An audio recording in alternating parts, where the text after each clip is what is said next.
সুখের কথায় হিংসা করে, দুঃখের কথায় সুযোগ খোঁজে।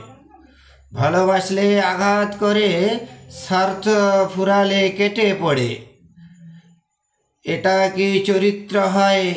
এটা যার চরিত্র হয়, সে দেখতে মানুষ, তার অন্তরটা মানুষের হয়।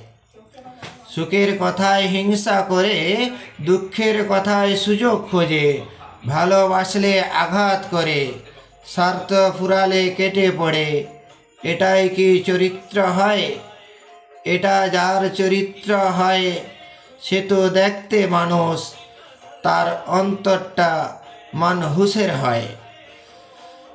যদি আমার বাক্যবাণী একটু ভালো লাগে, আমার সমস্ত ফেসবুক বন্ধুদের আমার নিমন্ত্রণ রইল, কমেন্ট শেয়ার করে ভালোবাসা দিবেন।